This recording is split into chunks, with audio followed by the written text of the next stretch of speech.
Karibuni ndugu zangu.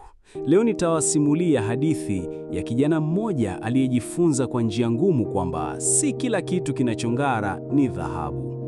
Hadithi hii ni ya kweli na inaonyesha jinsi nguvu ya giza inavyoweza kumshinda mtu, lakini pia jinsi mwanga wa Mungu unavyoweza kumkomboa hata aliye kwenye giza kikuu. Kijana huyu aliitwa Emmanuel, jina ambalo linamaanisha Mungu pamoja nasi. Lakini wakati huu wa hadithi yetu, Emmanuel hakuwa na Mungu. Alikuwa na miaka 23, maskini, bila kazi na bila matumaini. Lakini kile ambacho hakikujua ni kwamba maisha yake yataendelea kubadilika kwa njia ambayo hawangependa hata adui yake mkuu. Sehemu ya kwanza: mkataba wa giza.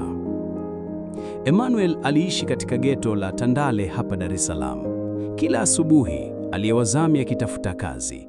Mama yake alikuwa mkongwe, mgonjwa na anahitaji dawa za gharama kubwa. Emmanuel alijisikia ameshindwa kabisa. Usiku mmoja alipokuwa akirudi nyumbani akiwa na njaa na uchovu, alikutana na mtu wa ajabu. Mtu huyu alikuwa amevaa suti nyeusi, lakini macho yake yalikuwa ya ajabu. Yalikuwa yakiwa na mng'ao wa kijani kibaya.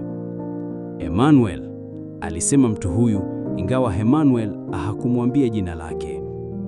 Naona unahitaji msaada. Emmanuel alishtuka. Unanifahamu? Nafahamu kila kitu kukuhusu. Pia najua jinsi ya kukusaidia. Utajiri mkuu, nyumba, magari, kila kitu unachokitaka. Ila kuna bei kidogo tu. Emmanuel akiwa amechoka na maisha ya ufukara, hakuwaza mara mbili. Nifanye nini? Mtu huyu alitoa karatasi nyekundu na kalamu ya dhahabu. Saini hapa tu, utatoa kidole gumba cha damu. Hiyo ndiyo malipo yako ya kwanza.